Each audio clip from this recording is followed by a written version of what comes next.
포지티브 금융 이렇게 나와요. 그래서 부동산은 이쪽에다 의뢰하시면 되고, 금융은 이쪽에다 의뢰하시면 되고, 이쪽에도 뭐 의뢰할 수 있는 부분이 있고요. 그래서 이렇게 뭐 나는 이런 거 싫다 그러면 아까 말씀드린 대로 직통번호, 영업일에는 계속 제가 있으니까요. 650-4502로 전화 주시면 될 것 같습니다. 많이 활용해 주셨으면 좋겠고요. 그다음에 금융자문 프로세스에 대해서 살펴보겠는데, 저희 자문 프로세스가 어떻게 되냐면, 일단 여러분들이 필드에 나와서 영업을 하시다가 뭐 당연히 보험 영업을 하시고 계신 거고, 그 외에 이제 금융 쪽을 문의를 주시면은 고객 정보라든가 대상지 물건, 대상되는 물건지, 그다음에 고객 요청 사항을 정확히 확인해서 알려주시고요. 물건지도 정보 같은 것도 뭐 집합 건물 아까 보기는 뭐 필요시에는 미팅도 할 수 있고요. 그다음에 상담을 진행해서 고객님의 자금 운영 계획이라든가 상하 일정도 전반적으로 하고 뭐 어떤 내용이 필요한 건지 확인한 다음에 요 4번 검토는 제 부분이겠죠. 그래서 금융사가 상품을 선택하고 또 어떤 게 적합한지 저희 검토를 하겠죠. 그래서 이제 비교가 끝나면 고객한테 안내를 해드리고 장단점 비교를 설명을 해드리는 컨설팅을 해드리는 부분이고, 그래서 최종적으로 고객이 만족하셔가지고 진행을 하신다 그러면 상품 제안까지 해가지고 금융기관까지 연계하는 것까지가 이게 전반적인 프로세스라고 알고 계시면 될 것 같고요. 좌측 하단에 보시면 시중은행, 보험사, 지역금융기관, 캐피탈, 저축은행 이렇게 뭐 써있죠. 국리별 금융사들이라고. 뭐 A라는 고객이 똑같은 부동산 담보대출이나 무슨 신용대출이든 뭐가 됐든 요 모든 금융기관에 다 갔어요. A 시중은행, B 보험사, 뭐 C 지역금융기관 이렇게 다 캐피탈 저축은행 다 갔다고 치면, 같은 고객이 같은 대출을 신청했을 때 시중은행이 예를 들어서 금리가 뭐 4% 나왔다. 그럼 보험사나 지역금융기관은 4.4%, 4.3% 이렇게 나옵니다. 지역금융가는 여러 말하지만 뭐 지역 농협이라든가 지역 수협, 단위 농협 말하는 거죠. 그 농협은행, 수협은행 이런 거 말고 그걸 말하는 거고, 그 다음에 캐피탈사는 아시죠? 이금융권들 저축은행인데, 요 두 보험사나 지역금융가는 금리 체계는 거의 비슷해요. 그래서 시중은행하고 이 두 개는 차이가 나고요. 한 0.3에서 0.4 정도 차이 납니다. 그 다음에 캐피탈 같은 경우는 5% 이상 나오고요. 저축은행 같은 경우도 6% 이상 나옵니다. 이거는 뭐 왜 그러냐면은 이 금융기관들도 다 이익을 내야 되는 집단이기 때문에 자기네들이 예대마진이라고 그러죠. 예금 지급해주고 대출해서도 이익을 남겨야지 뭐 회사를 운영하고 하기 때문에 그 부분에서 5%를 넘지 않으면 운영이 안 돼요. 그렇기 때문에 5%다 이상이고 저축은행은 6% 이상이고 그렇습니다.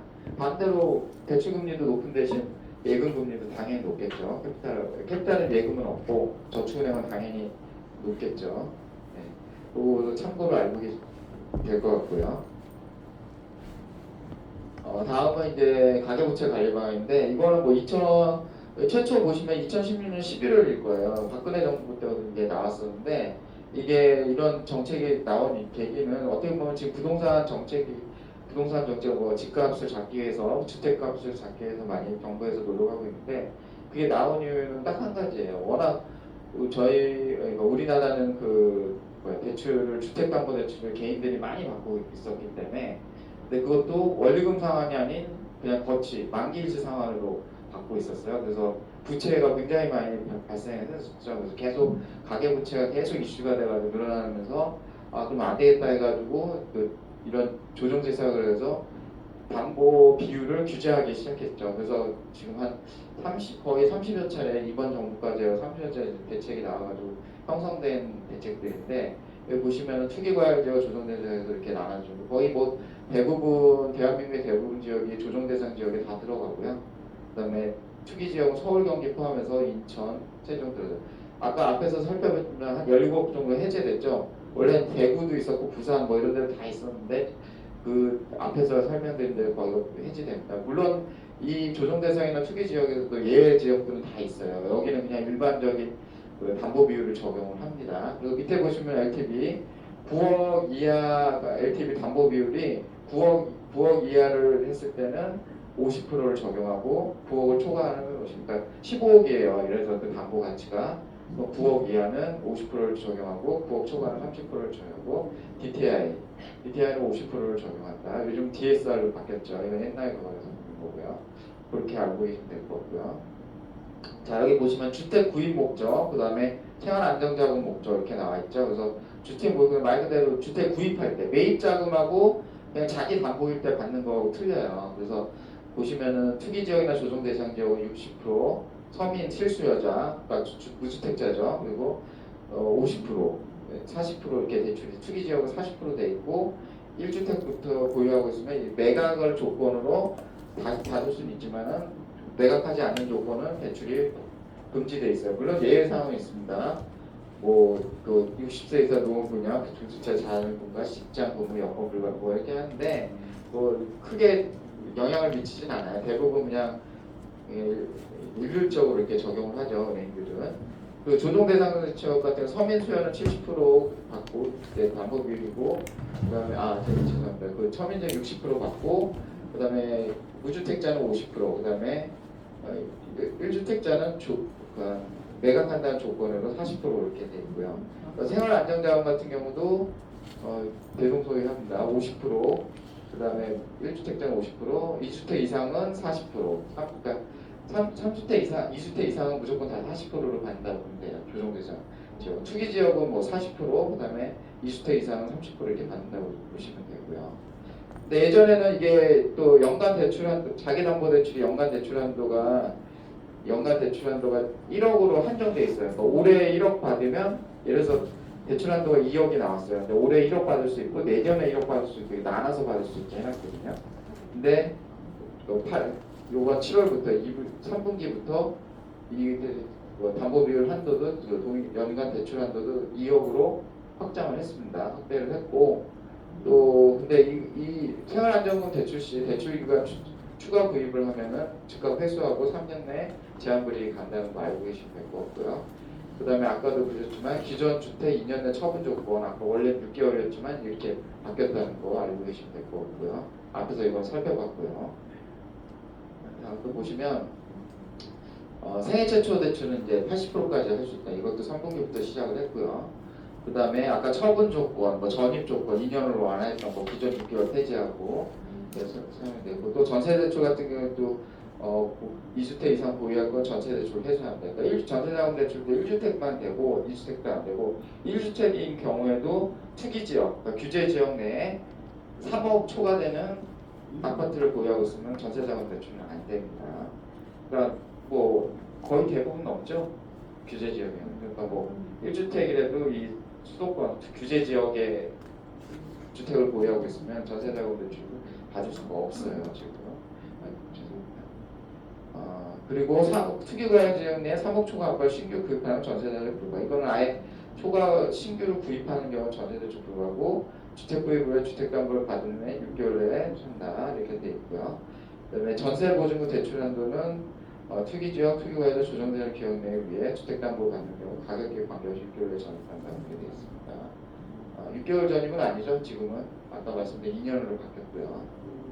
그 다음에 전세자금 대출을 살펴보면은 죄송합니다. 담배 대출을 살펴보면 20대 이상은 주택담보대출 금지고요. 1주택은 아까 말씀드린 담보대출은 가능하고요. 무주택도 당연히 가능하고 전세자금 대출은 무주택자는 계속 대출받을 수 있고 1주택자도 대출이 가능한데 아까 말씀드린 대로 3억 초과되는 투기지역 갖고 있으면은 대출을 받을 수가 없고요. 2주택자는 무조건 불가고 그렇게 간단하게 알고 계시면 될 것 같고요. 그 다음에 Q&A로 살펴보겠는데 가계부채 관련한 전세 대출을 회수해야 되는 경우에서 2021년 7월 10일 이후에 작년 7월 이후에 전세를 받은 후 투기지역 3억 초과를 하는 경우는 전세 대출을 회수해야 된다. 하지만 구입 아파트 기존 임대차 계약에 남아 있다면 잔여 기간을 회수하지 않는다고 돼 있어요. 그러니까 잔여 기간을 보장해 주는 거죠. 잔여 기간을 거의 쫓겨나듯이 쫓겨나기 때문에 그거는 좀 과하다 보니까 이렇게 규제는 좀 완화를 해놓은 상태입니다. 그 다음에 전세대출 안 나오는 경우 7월도 10일 이후고요. 규제 아파트를 구입한 경우 안 나오는데 9일까지 아파트 매매에서 계약권을 납부한 분양권이나 입주권 계약을 체결하면 이 규제를 밀어요. 항상 시점이 중요하죠. 어떤 의미가 이 7월 시점으로 소급 적용은 거의 하지 않아요. 물론 하는 경우도 있어요. 하는 경우도 있는데 그런 경우는 드물고 거의 뭐 95%, 그 정도 된다고 보시면 되고 대부분 소급 적용을 하지 않는다는 거 규제에 나온다면 규정이 발표되면은. 그다음 전세대출 보증 한도는 역시 7월 10일부터 유주택자에 대한 이게 휴고 주택도시보증공사의 한도가 4억에서 2억으로 축소됐고요. 사적 보증에 SGL이라고 서울보증이 있는데 5억에서 3억 하향 조정된 거고요. 그다음에 투기 지역 3억 이하 아파트 살 계획이 있다. 시간이 흘러 전세를 그때 시세가 3억이 넘어 전세는 가능합니다. 3억이 넘더라도 시세가 넘더라도 근데 구매한 시점에 사면 넘는 게 아니고 규제 대상이 아니고요. 그다음에 규제 시행 전에 아까 말했던 7월 10일 이전에 3억 초과를 사서 보유 중이면 앞으로 전세 가능합니다. 아까 말씀드렸죠. 시점이 중요하다고 소극적이하지 않고 추후 전세 대출은 제한받지 않는다 이렇게 나와 있고요. 그다음 비고가 보유자 전세대출 받은 후 가격 상승 고객 고가주택으로 전환했을 때 전세대출 보증 연장 불가하냐 그렇게 그거는 질문 사항인데 전세대출 받은 후 시세 상승 후 고가주택 9억 초과 되더라도 퇴거 시까지 전세금을 연장하면 결론적으로는 계속 대전세를 받을 수 있다. 그러니까 시간이 흘러서 시세가 올라가더라도 처음 받을 때가 중요한데 그 이후에는 상관이 없다는 거죠. 그래서 전세 대출 기간을 보증해 준다는 그런 얘기입니다. 되고 또 추가 관리 방안이 또 나왔었는데 뭐 다른 건 없고 DSR을 적용하지 않는다는 거 연소득 대비 앞에서도 DTI를 봤죠. 근데 지금은 다 DSR DTI하고 DSR 차이는 DTI는 이제 그 대출에 대해서 원리금 상황 본인의 소득이 원리금 상환이 가능하니 얼마 60%뭐 40% 내에 들어오냐를 말한다면 DSR은 전체 연소득 대비해서 전체 대출 원리금 상환을 보는 거예요. 그래서 이게 어떻게 보면 DSR이 훨씬 까다로운 거죠. 소비자 입장에 대출을 받는 사람 입장에서 굉장히 불리한 거고. 그래서 이런 지금 상황이 있다는 거 보고 이렇게 중요한 것만 아니니까 넘어가고요. 그다음에 여기서 살펴보겠습니다. DSR하고 ITI라는 거를. DSR 원리금 상환 금액 상출 방식에서 모든 대출 이게 중요한 거죠. 모든 대출 원리금 상환하고 그걸 연소득으로 나눠가지고 뭐 DSR 40% 내야 된다, 뭐 50% 내야 된다 그렇게 들어와야 된다 그 범위 내에. 그리고 근데 아까 말씀드린 전세자금 대출 적용하지 않고 나머지는 다 적용해요. 신용대출 포함해서. 그다음에 개인 대출, 개인 사업자 대출 가이드라인이라는데 요거는 원래 금융기관들이 다 자체적으로 하고 있었는데 어떻게 보면 이제 감독기관에서 이제 공식적으로 내려온 거죠. 그래서 3년마다 관리 업종을 선정해서 업종별 한도를 설정한다. 그리고 옆에 이제 ITI라고 해서 임대업자들에 대해서 이사 상환 비율을 도입을 합니다. 그래서 주택 임대 사업자는 RTI가 1.25배가 나와야 되고 비주택, 뭐 상가 이런 거는 토지도 뭐 임대할 수 있죠. 토지 이런 거는 1.5배, 그러니까 비주택 임대업은 1.5배가 나와야 됩니다. 그래서 옆에 상황을 보는 거예요. 그러니까 임대료를 갖고 이분들이 원리금 상환 능력이 되나 따로 보고 또 DSR도 따로 보고 그래요. 같이 보는 게 아니에요. 다 따로따로 봐요. 이것도 해당돼야 되고 이것도 해당돼야 됩니다. 그걸 참고하시면 돼요. 그러니까 결론적으로는 다 대출을 옥죄기 위해서 하는 거죠. 어렵게 만들려고 대출을 규제시키기 위해서 나온 방식들이고요.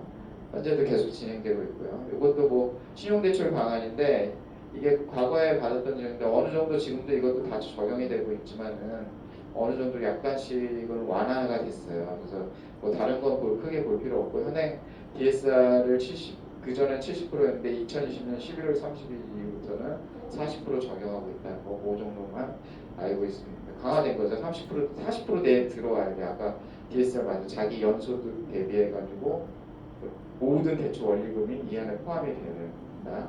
40% 내에 그런 능력이 있어야 된다고 보는 거죠. 자, 그래서 DSR 단계적 조기 시행 및 비주거용 대출 규제에 나와 있습니다. 그래서 이게 과거에는 뭐 7월 뭐 이렇게 나와 있었어요. 그래서 이게 변경이 좀 됐죠. 원래는 이렇게 늦게 시작하려는데 다 당겨서 시작을 했습니다. 2020년 1월에 그다음에 2020년 7월 다 지금 시행되고 있는 거예요. 그래서 뭐 총 2억 초과대에서 DSR을 무조건 적용한다. 근데 뭐 이제는 뭐 주택담보 신용대출 상관없이 1억 초과되는 대출액에 대해서 무조건 DSR을 적용한다 이렇게 나와 있고요. 뭐 신용대출은 7년에서 5년, 만기, 산정 이런 거 다 적용돼 있고요. 그다음에 옆에 보시면은 토지하고 오피스텔 비주택 담보대출 LTV 규제라고 나와 있죠. 그래서 이것도 현재 다 시행되고 맨 마지막에만 그래서 차주 단위 DSR 적용만 2024년 7월을 한다고 돼 있고요. 그다음에 토지거래 허가 지역내 뭐 지금 강남 지역, 뭐 대치동, 뭐 삼성동, 용산 이런데 다 포함되는 거죠. 토지거래 허가 지역 그쪽에 갖고 있는 토지를 갖고 있는 분들은 LTV 40% 전액보고 금융권 전체 LTV 70%를. 이게 왜 나온 줄 알죠? 그때 LH에서 뭐 토지 사가지고 공무원들이 좀 많이 그 폭리를 취했던 그런 것 때문에 나왔던 정책이고요. 그 다음에 39세 미만 청년과 혼인 7년 내 신혼부부에서 50년 장기 대출을 8월부터 출시해서 나오고 있습니다. 신혼부부에 해당되는 상황이고요. 청년주택 39세 미만 청년하고. 자, 그럼 관리 방안 부채 가계부채 관리 방안 대략적으로 살펴봤고요. 그다음에 대출의 계획에 대해서 살펴보겠습니다. 여러분들 아시다시피 대출은 뭐 돈만 빌려주는 게 아니라 물건을 대출하는 것도 대출이라고 합니다. 빌려주는 거나 빌리는 것을 다 대출이라고 하는데 여러분 뭐 반대로 채권자에서 대출을 해주는 걸 대부라고 그러죠. 그거는 대부라고 그러고 이거는 소비자 입장에서 받는 건 대출이라고 그렇게. 또는 뭐 빌려주거나 받는 거나 다 같이 통용해서 대출이라고 하고요. 그다음에 대출 한도를 보시면 LTV가 있습니다. 그리고 DTI가 있는데 아까 DSR도 똑같은 적용이고요. 예상 월급 영화인데 모든 예상 월급이 들어가는 거고 LTV는 담보 가격 대비 대출의 크기를 100% 나눈 거죠. 그래서 이렇게 뭐 담보 비율, 그다음에 소득 비율, 그다음에 원리금 상환 비율, 소득 대비 원리금 상환 비율 이렇게 볼 수 있고요. 대출 한도는 요거에 대해서 결정되죠. 그래서 아까 앞에서 보신 RTI도 마찬가지로 그 대출 한도에 영향을 주는 부분이죠. 만약에 그 RTI가 충족을 못 시킨다면 대출이 안 나올 수도 있는 겁니다. 그리고 금리는 대출금리가 어떻게 형성이 됐냐면 기준금리가 있고 거기에 가상금리를 더합니다. 그 다음에 우대금리를 빼서 최종적으로 이 대출금리가 나오는데 이 기준금리는 뭐 3개월마다 추진하죠. 요즘 2.25가 지금 되고 있는데 역전됐죠. 2.5가. 그래서 지금 미국 금리를 연산했는데 지금 기준금리에는 코픽스, CD금리, 금융채 이렇게 있는데 대부분 주택담보대출 금리에는 금융채가 이 디테일한 내용은 아실 필요는 없고 금융채가 적용되구나 이 정도만 알고 계시면 되고 기준금리가 이제 결정이 되면 가상금리는 뭐냐면 이제 은행들이 이제 그들도 이제 영업이익을 내야 되기 때문에 뭐 임대료, 그다음에 사업비, 뭐 본인들 뭐 근로자 급여 이런 거 다 공제하고 또 이익을 남겨야 되잖아요. 거기서 플러스 알파로 금리를 나눠서 뭐 주택담보금리는 뭐 7%까지 올라간다 요즘 막 그러잖아요. 그게 기준금리하고 가상금리를 더한 금리를 그렇게 말하는 거예요. 우대금리를 적용을 안 한 상태에서 7%라는 거죠. 그래서 실제로 여러분들이 은행에서 받을 때 뭐 7%를 받는 게 아니라 우대금리가 보통 이렇게 우대금리를 적용하는 조건들이 있는데 뭐 급여 통장을 한다든가 뭐 카드를 발급하는데 이렇게 하면은 그게 0.2씩 돼가지고 최대 1.8에서 2%까지 감면이 돼요. 그러다 보면 뭐 5%, 4% 후반대 이렇게 나오는 게 최종적인 금리라고 보시면 돼요.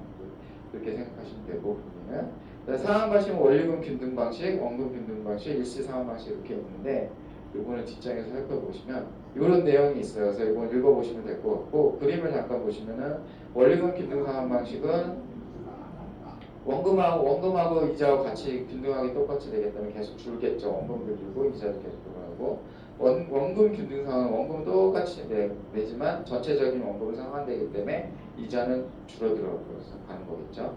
그 다음에 만기일시 상환 방식은 이자를 계속 내다가 만기에 대해서 원금을 전체를 상환하는 방식입니다. 또는 연장을 하는 거고요. 거치식은 이제 혼합형이라고 보시면 되는데 만기일시랑 비슷한 거죠. 뭐 1년 거치다 보면 1년 동안 만기일시 상환 방식으로 쭉 이자만 내다가 나중에 원리금 균등 방식으로 바뀌는 그런 걸 말하는데 그 앞단을 거치식이라고 하죠. 예전에는 아까 앞에서 잠깐 언급해드렸는데 만기일시나 이 거치를 대부분 대출을 왜냐면 고객 입장에서는 실질적으로 자기 호주머니에서 나가는 그 부담감이 덜해요. 이자만 내는 거기 때문에. 근데 원리금 상환 같은 경우는 원금과 이자를 같이 내는 아무래도 금리가 낮고 뭐 한다 그래도 부담이 되겠죠. 소비자들한테. 근데 이게 은행 쪽 입장에서는 원리금 상환 이게 받는 거랑 만기일시를 받는 건 어느 쪽이 더 그 이익이 많이 나냐면 만기일시가 많이 나요. 예를 들어서 똑같은 조건이라고 하면은 예를 들어서 이렇게 1년에 이자가 5천만 원 낸다. 그럼 만기일시 같은 1억을 받아갑니다. 그게 그렇게 돼 있어요. 근데 왜 고객들은 과거에는 이런 걸 여기를 다 택했냐면 자기 호주머니에서 나가는 그 부담감이 덜하니까. 실질적으로는 은행들이 배부른 거죠. 그렇게 하는 거예요. 근데 은행 입장에서는 자기는 이익이니까 좋죠. 그러니까 서로 그게 맞아 떨어졌던 거예요. 그래서 정부에서도 근데 이게 이제 계속 이걸 만기시도 하다 보니까 가계부채는 계속 늘어나고 이 가계부채가 만약에 부실이 돼가지고 연체가 된다면 금융기관도 영향이 미치고 국내 경제에도 굉장히 영향이 미치기 때문에 이거를 지금은 다 원리금으로 다 바뀐 겁니다. 원리금 상환 방식으로. 그럼 원리금 상환 방식은 본인들이 소비자들이 저기 그 돈을 그러니까 이자를 지급할 때는 부담감이 되겠지만은 그때 부담감이 되겠지만 결론적으로는 이자도 적게 내고 나중에 이제 만기에 가까워질수록 더 부담감은 덜하겠죠. 그렇게 되는 겁니다. 그래서 과거에는 그런 이유로 다 이 만기일수 많이 했지만 지금은 정부가 주도해서 이 원리금 상환 변동 방향으로 대부분 개인 대출은 이렇게 하고 보시면 돼요. 법인은 아니고요. 법인은 별로 아니고요. 자, 다음은 담보대출 대출의 종류에 대해서 할 건데 담보를 기준으로 볼 텐데요. 부동산 담보대출은 말 그대로 부동산 움직이지 않는 거, 건물, 토지 이런 거, 그 자리에 계속 있는 거. 그다음에 동산담보대출은 책상, 벌상 다 움직일 수 있는 거, 자동차, 비행기 이런 거. 동산담보대출. 신용대출은 말 그대로 그냥 자야인이 본인의 신용과 소득, 부채 이걸 감안해서 신용대출을 받는 거고요. 밑에 보면 PF 대출이 있죠. 프로젝트 파이낸스 대출. 요거는 뭐냐면은 이제 그 아파트나 이런 거 큰 사업이 들어갈 때 뭐 천억이다 뭐 몇천억 들어가는 사업일 때 이거를 이제 신축을 하다 보면 그 공기가 있잖아요. 공사가 진행되는 기간 동안 그 공사에 맞춰서 대출을 해주는 건데 100% 어떻게 보면 그 사업성을 보고 주는 거예요. 어떻게 보면 신용으로 주는 거죠. 어떻게 보면 그래서 천억을 신용으로 주고 다 하는 건데 원래는 그런 건데 우리나라에서는 그렇게 활용되지 않죠. 당연히 부동산을 뭐 7, 80% 끼고 그거를 그 담보로 잡고 나머지 뭐 30%에서 40%를 사업성을 보고 주는 그런 대출이라고 봅니다. 대규모 대출이라고 그러고요.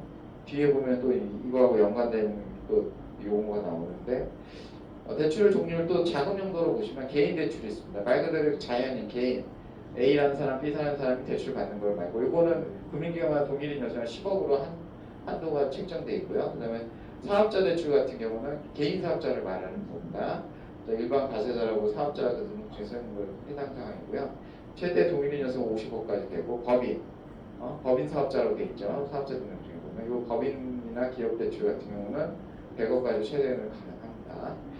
자 그리고 이 신디게이트론이라고 되어 있는데 이게 신디게이트라는 게 동시에 대출이에요. 앞에 보셨던 이 프로젝트 파이낸스 대출과 같이 사용되는 뭐 대출 기법이랄까 그런 건데 아까도 설명드렸지만 이 동일인 여신 한도가 있다고 설명했어요. 그래서 기업 대출을 해야 돼요. 한도가 100억이에요. 300억을 대출을 해야 됩니다. 그러면은 최소 3개, 4개 금융기관이 들어와야 되겠죠. 그래서 100억씩 쪼개서 3개 금융 들어오든가 50억씩 해서 6군데 들어오든가 하다 그렇게 해서 자기네들 나름대로 리스크를 또 해지하면서 또 리스크 해지가 최종적인 목적이죠. 그래서 한꺼번에 한 은행에서 300억을 다 쏠 수도 없지만은 예를 들어 100억씩 하면 부담감이 크잖아요. 한 금융기관에서. 그래서 이걸 나눠서 보내서 동시에 대출한다 그래서 다른 금융기관들이 동시에 대출하는데 신디게이트론이라고 개인 사업자도 마찬가지고 이거는 50억씩의 한도니까는 6개 이상이 최소 6개 이상이 나죠.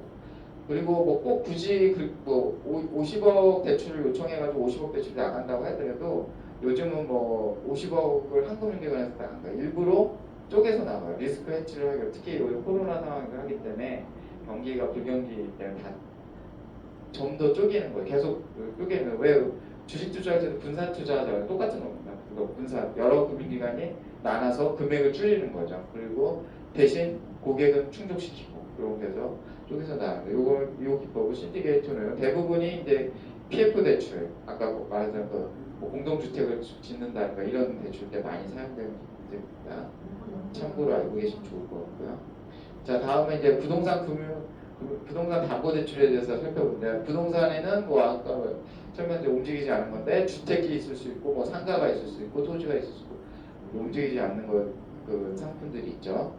그래서 여기 보면은 은행 보험은 주 고객층이 프라임 고객, 서브프라임, 그다음에 저축은행 캐피탈은 서브프라임 고객이라고 돼 있는데 프라임 고 이거 들어보셨죠? 서브프라임 모기지 사태라고. 이게 2008년에 이제 그 미국에도 이제 저축은행이 있는데 그들이 이제 묻지도 따지도 않고 대출을 해줬어요. 주택담보대출 개인들한테. 근데 그 하다 보니까는 뭐 가격이 이제 다 폭락하고 부동산 주택담보 가격이 그 당시에는 담보 가치가 있었지만 그게 다 폭락하다 보니까 이제 연체가 발생하고 부실이 발생하고 은행이 또 부실이 발생하고 거기에 투자했던 또 투자 은행들이 부실이 발생해서 전 세계적으로 그 불황이 왔던 그런 시기죠. 그래서 그거를 서브프라임 모기지 사태라고 했던 겁니다. 모기지는 주택담보대출을 말하는 거거든요. 그래서 서브프라임 모기지 사태가 왔던 거고 저축은행 캐피탈들이 그런 고객들을 사는데 여기 신용 점수로 되는데 옛날에 1등급, 뭐 8등급, 뭐 9등급 이렇게 나왔었는데 6등급 이상이 이제 은행들이 많이 옛날 개념으로 말씀드리면 640점 이상 지금은 신용 점수를 하니까 그다음에 저축은행 캐피탈 그 이하 고객들을 대상으로 대출이 가능한 그런 금융기관이라고 볼 수 있습니다. 그러니까 주택에는 뭐 빌라가 있을 수 있고 아파트가 있을 수 있고 단독주택, 다가구주택 뭐 여러 가지 주택이 있겠죠. 그 중에서도 아파트를 위주로 보면 뭐 우리나라는 대부분 아파트가 되게 인기가 많고 수요가 많으니까요. 그래서 시중은행은 뭐 70%도 가능하고 20% 요거 20% 나오면 투기 지역 뭐 이런 것 때문에 말씀드리는 거예요. 적어놓은 겁니다. 보험사 저축은행 캐피탈은 뭐 95% 이렇게 80%까지 되는데 이런 경우는 95%뭐 80%까지 받을 수 있는 건 다 그러니까 차주의 직업이 사업자 대출일 때 사업자 대출자 그러니까 주택을 담보로 사업자 대출 받을 때 가능한 금액이고 나머지 그냥 개인 대출들은 앞에서 보셨듯이 그런 대출이 적용된다. 담보 비율이 적용된다는 거 참고하시면 될 것 같고요. 네, 금리가 많이 올라서 뭐 아시겠지만 예전엔 2%대 중반, 뭐 초반까지도 받을 수도 있었는데 지금 거의 불가능하고요. 지금은 기본이 한 은행에서 받는다고 해도 4% 중반, 뭐 4.5, 4.6 이렇게 받을 수 있고요. 아까 설명도 드렸지만 보험사나 지역금융 같은 경우는 한 0.3 사이에서 4가 높으니까 4% 후반대. 그다음에 캐피탈이나 저축은 다 5%, 6% 이상이라는 거 참고로 알고 계시면 될 것 같고요. 그다음에 상가, 토지, 기타 부동산 주택을 제외한 나머지는 그냥 기타 부동산인데 상가도 있을 수 있고 토지도 있습니다. 보시면 약간의 차이가 있을 거예요. 어떻게 보면은 더 낮아요 담보 비율이. 왜 그러냐면 그 금리는 높고 이게 뭐의 차이라면은 환가성의 차이입니다.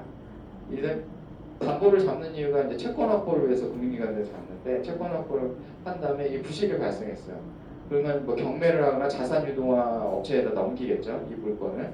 그래서 돈으로 환가를 해야 되는데 그래서 상환을 해야지 된 거예요. 연체된 부분도 상환하고 다 해야 되는데 그랬을 때 가장 내놓자마자 바로 팔리는 그 상품 말하자면 이게 주택이라서 주택은 금리도 낮고 담보 비율도 높고 그래요. 하지만 이 시중은행, 뭐 저축은행 이런 상가 토지 대출은 담보 비율은 낮다. 그거의 차이가 환가성의 차이입니다. 그래서 이 주택보다는 이 상가나 토지 같은 게 환가성이 낮다고 판단하기 때문에 담보 비율은 낮고 금리는 높다고 보시면 됩니다. 그만큼 리스크가 더 많다고 보는 거죠 금융기관에서는. 자, 그러면 대출 업무 제휴 금융기관인데 현재 뭐 저희가 같이 하고 있는 제휴하고 있는 금융기관을 볼 수 있고요. 뭐 계약을 맺고 이런 건 아니고 뭐 한 243개 정도 되는데 물론 이거 더 늘어날 수도 있고 줄어들 수도 있고 그런 상황인데 뭐 이건 뭐 제가 자랑하려고 보여드리는 건 아니고 이만큼 많은 금융 네트워크를 갖고 있으니까 여러분들이 많이 영업회사에 나서 고객님들이 금융 쪽에서 많이 문의를 주신다 그러면 이런 저희가 네트워크를 활용해서 많이 해줄 수 있으니까 많이 활용하시라고 이렇게 한 페이지로 이렇게 정리해 놓은 겁니다. 보시면 되고 보시면 뭐 시중은행, 보험사, 캐피탈, 저축은행, 증권사, 신탁사, IB 투자하는 데죠. 에쿼티 투자 이런 하는데 그럼 P2P는 뭐 아파트를 담보대출로 해가지고 은행권에서 이제 규제 때문에 못 받는 대출을 보강해주는 지역금융기관 아까 말씀드린 지역농협, 뭐 새마을금고, 수협, 신협, 산림조합까지 다 있고 기타도 다 있고요. 뭐 선박금융하는 데도 있고 그다음에 뭐 자산운용사들도 있고 뭐 그렇습니다. 좀 다양하고 제도권에 있는 금융기관들은 웬만한 금융기관들 다 업무 제휴되어 있다고 보시면 될 것 같아요. 자, 그다음에 이거 지금 제가 강의한 거에 대한 가장 키포인트라고 할 수 있는데 성공 사례에 대해서 살펴보겠습니다. 신용대출을 이제 담보대출로 전환한 경우인데요. 대전사업단의 장모 TFN이 고객이었는데 충남 서산의 대림 아파트를 보유하고 계셨어요. 근데 여기서 삼성생명하고 캐피탈사 대출을 과거의 금리입니다. 그래서 4.9, 뭐 20% 이렇게 받고 계셨는데 담보대출 이거를 1금융 해가지고 이제 신용등급 조건을 비교해가지고 아파트 담보대출로 전부 신용대출하고 담보대출을 통합해서 대출을 해준 겁니다. 그래서 전체 금리를 한 3%대로 맞춰드렸어요. 그래서 이렇게 금리였던 거를 3% 해가지고 한 월 80 내도 40으로 이자 절감해서 40만 원 보장성 보유판 가격은 한 대표적인 사례입니다. 이런 걸 하시라고 제가 여태까지 설명드린 거고요. 앞으로 여러분들이 많이 활용을 해주시면 좋을 것 같습니다. 그 다음에 성공 사례도 신용대출을 보시면 프로젝트 사업 때 김모 TF님 보겠는데 건설회사 사원이었는데 이직을 했어요. 그래서 연소득은 한 3,400 정도 되고 그래서 SC제일은행에 한 1천만 원 대출이 있는데 1천만 원 더 신용대출을 추가 신용대출을 원하면서 제가 CT도원저축은행 다 검토를 했었는데 CT은행은 소득 불인정 부분이 있어가지고 소득 좀 대출이 어려웠고 그래서 도원저축은행에서 첨대게 금리 9.54 이거 햇살론 대출이라고 서민 대상으로 하는 대출이기 때문에 금리가 조금 높아요. 그래서 어쨌든 1,000만 원 해가지고 요청 대출 관련해서 종신보험 가고 월 20만 원짜리 간단 대표적인 사례라고 할 수 있고요. 그다음 분당 사업단의 강모 TFN 고객인데 이게 센트럴 공공임대아파트 2차로 이제 들어갈 예정이었어요. 그래서 전세 보증금이 한 2억 가까이 되는 아파트인데 삼성생명과 하나생명에서 요 당시 공공임대아파트에 대해서 전세자금 대출이 전세 보증 그러니까 전세자금 대출이 있었는데 금리가 좀 높아서 저한테 의뢰가 들어온 거죠. 그래서 제가 새마을금고랑 ABL생명 공공임대아파트 전세를 검토를 했습니다. 그래서 결과적으로는 ABL생명, 즉 알리안츠죠. 과거에 그 전세자금 대출 1억 9,700에 3.5% 금리로 저금리로 해가지고 대출을 완료한 상태에서 저금리 완료해서 이것도 종신보험에 DB생명보험사 20만 원짜리 발판 대표적인 사례라고 할 수 있을 거예요.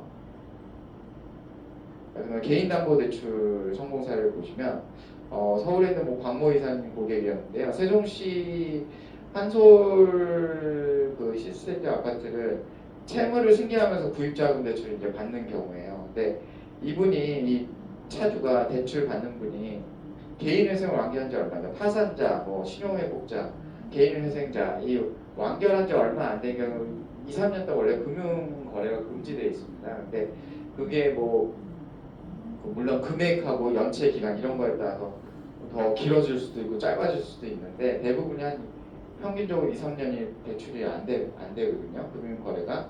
근데 이걸 모르고 그냥 계약을 결국한 거예요. 대출은 받아야 돼. 그래서 제가 다 탐색을 했습니다. 근데 다 안 된다고 얘기를 했어요. 근데 동부화재 지금 DB 손해보죠. 그 당시에 동부화재에서 한번 보자. 뭐 신용에 큰 문제가 없으면 지금 현재 신용에 큰 문제가 없으면 대출해줄 수 있겠다 해가지고 대출을 한 대표적인 사례입니다. 그래서 금리도 좀 3.3%대 초반으로 저금리로 되는 거죠.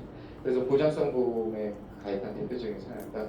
어려운 부분도 해결을 했는 그런 부분이라고 하죠.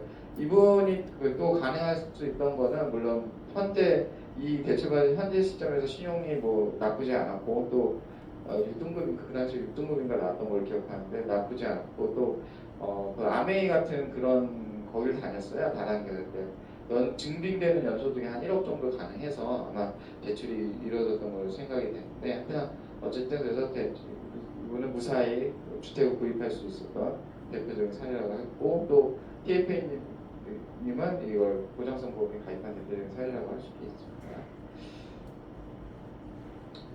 자, 그 다음에 또 똑같이 개인담보대출인데요. 항남사업대 김모티페이 고객이었었는데 충북 음성 미포리의 토지 담보 대환대출을 요청했습니다. 그래서 이건 개인 사업자인데 건설업을 하는 그래서 제가 새마을금고랑 뭐 신협 이런 데를 알아봤어요. 그래서 결국 금왕신협에서 3천만 5% 대환대출로 완료한 대표적인 사례죠. 요거는 다수의 보험 가입을 성공한 사례로 뭐 30만 원짜리 가입하고 자동차 운전면허 가입한 대표적인 사례라고 할 수 있겠습니다. 다음은 신한사업단의 TFA 고객님 건데요. 개인 사업자입니다. 이분은. 그래서 고양시에 이 건물을 갖고 있어요. 그래서 여기서 직접 본인이 요양원을 운영을 하고 계셨던 분이고, 국민은 10억 대출이 있고 개인 대출은 한 1.6억 있었는데 요거를 뭐 통합하면서 약간 추가하면서 11억으로 이렇게 맞춰달라는 얘기였죠. 그래서 그 제가 시중은행 쪽으로 검토를 했죠. 그래서 시티은행에서 검토를 해서 본인 명의로 10억으로 담보대출 3.2%를 하고 아들 명의로 1억 4,500 정도 3.9%, 이건 신용대출을 해가지고 이렇게 대출한 대표적인 사례라고 할 수 있습니다. 그래서 이 잉여자금 일부를 보장성 보험도 아들 명의로 한 월 45만 원짜리 보장성 보험 가입한 대표적인 사례라고 할 수 있고요. 다음은 이제 법인 사업자입니다. 그래서 이게 이제 리더스타트의 이모티 대표님 고객 건데, 강남구 논현동에서 청년주택 사업이라고 이제 사업을 하고 계시는 분이었었는데, 요거는 지금도 많이 하고 있죠. 그래서 상년들 역세권에, 더블 역세권에 이제 청년들에게 그 주거 공간을 값 사는 게 공급한다는 차원에서 이제 서울시하고 금융기관들이 제휴해서 했던 사업인데, 거기를 이제 주체로 하는 그 사업에 대출을 해주는 거예요. 근데 맨 처음에 이게 2017년 3월에 접수됐었는데 PF 대출로 처음에 접수됐습니다. 그러다가 PF는 어렵다고 보고 투자, 뭐 브릿지론 다 검토했어요.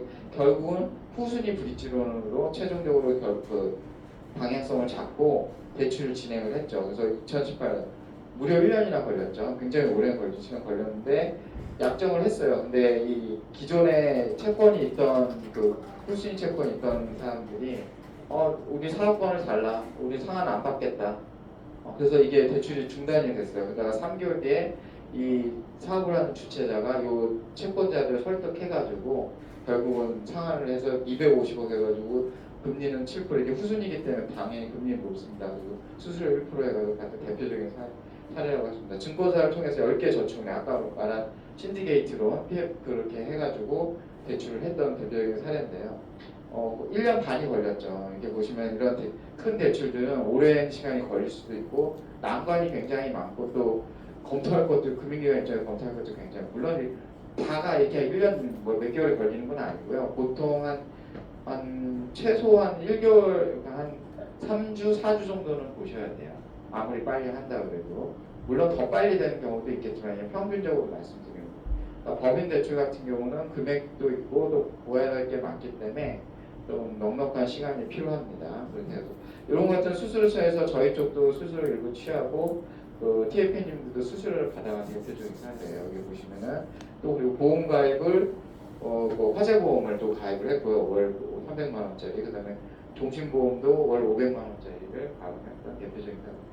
이 법인 같은 경우는 저희 SS 같은 경우는 대부분 TFA님들이 좀 개인 위주가 많으신데 법인도 좀 영업적으로 넓히시는 게 필요하지 않나 생각해요. 뭐 한 7대3 비율로 한 3%나 6대4, 뭐 40%나 30% 정도는 법인 쪽에 좀 눈을 돌리셔가지고 영업하시는 거 필요하죠. 왜냐면 거기를 뭐 영업을 하시게 되면 뭐 이사님이나 이런 걸 많이 만나 또는 대표님을 만나시게 되는데, 그렇게 되면은 그 거기에 계신 다른 그 직원들도 다 대상자가 될 수 있으니까 그것도 나쁘지 않은 거고요. 그러니까 좀 보통 확대를 하시는 게 대부분이 다 개인들에 많이 치중이 되어 있다 보니까 그렇지 않나 생각합니다. 어쨌든 이거는 보험도 가입하고 수수료 일부도 취할 수 있던 대표적인 사례라고 볼 수 있습니다.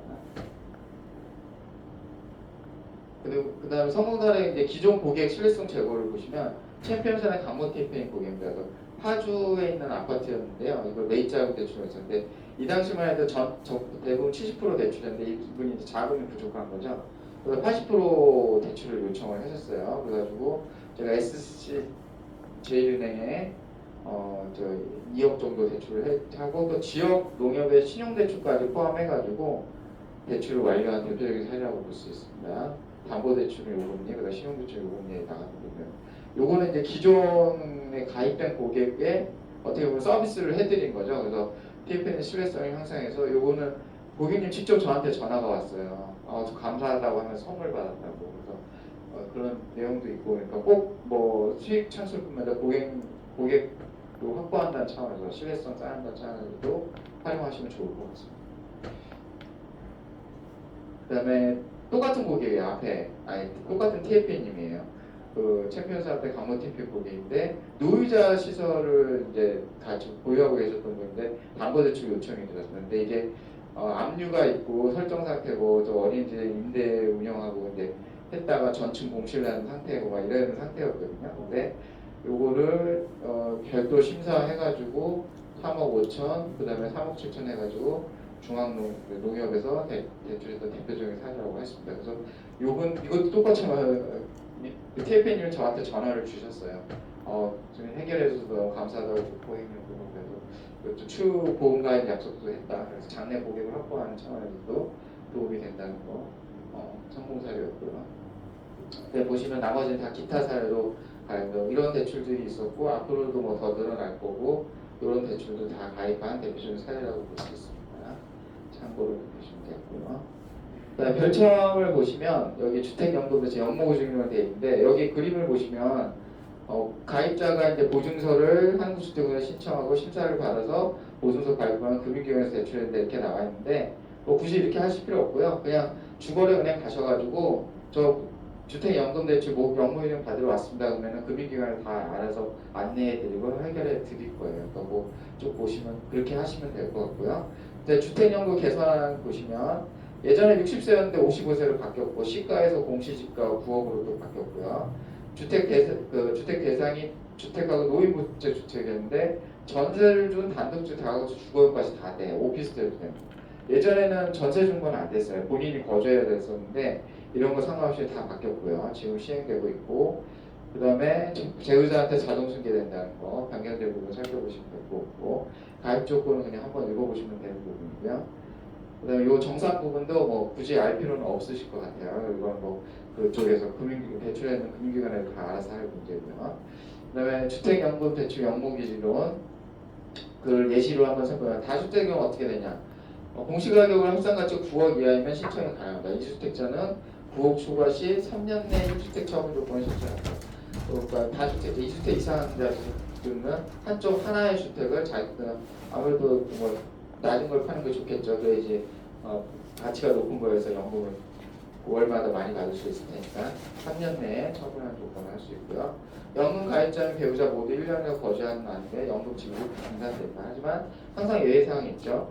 임원이나 장기자 특별사정이 있는 보증이 가능하다. 그다음에 대상주택 소유권이 배우자 위에 사람 인정될 시 연금 지급이 중단되고요.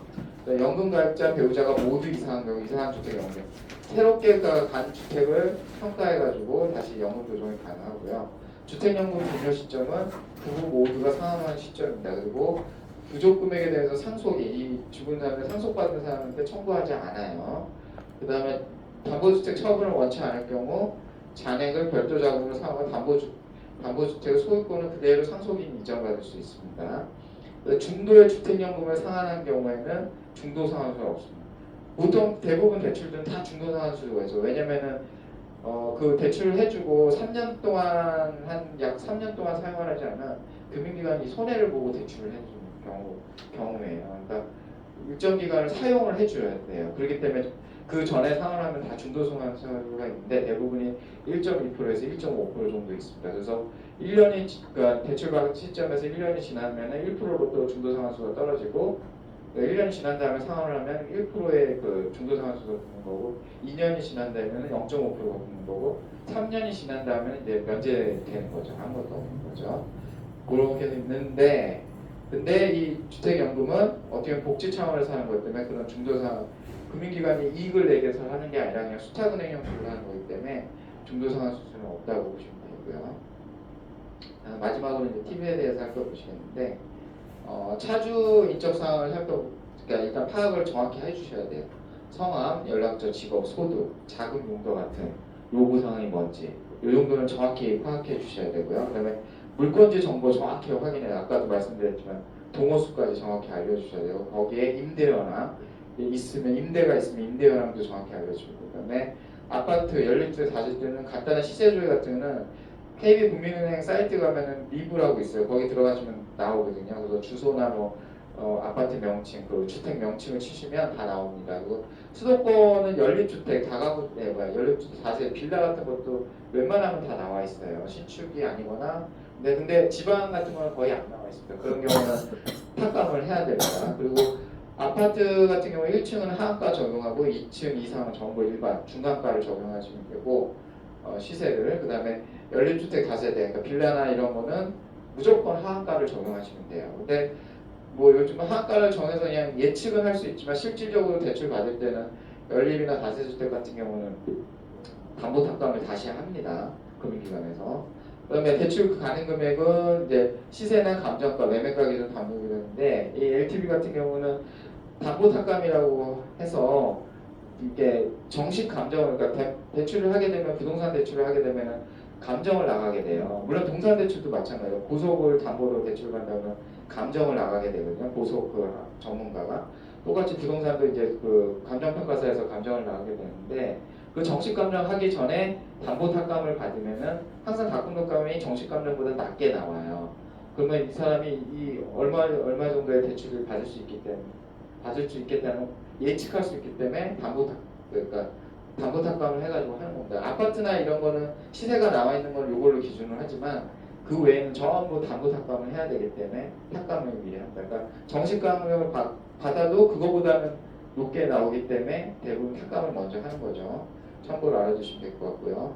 기업대출, 사업자 등록증, 재무제표, 자금 용도, 금융거래 확인서, 재반서를 주시면 참 좋아요. 근데 금융거래 확인서는 좀 까다로울 수 있거든요. 그러니까 고객님들 좀 불편해할 수 있기 때문에 요거는 굳이 안 주셔도 되고 주면 더 좋으시지만 안 주셔도 되고 요 세 개는 꼭 반드시 받아주시면 좋아요. 재무제표 같은 경우는 3년치, 3개년치 최근 3개년치를 주면 좋을 것 같고요. 여기 밑에 보시면 물건지 및 대출 종류에 따라 대출 기간이 길어질 수 있습니다라고 되어 있죠. 아까도 아까 성공사를 잠깐 살펴봤지만 한 보통 3주, 4주는 보시고 이 기업대출, 법인대출은 신청을 해주시는 게 좋으실 거예요. 왜냐면 촉박하면은 아무래도 대출 타이밍을 맞출 수가 없기 때문에 어느 정도 여유를 갖고 노려주시면 좋을 것 같습니다.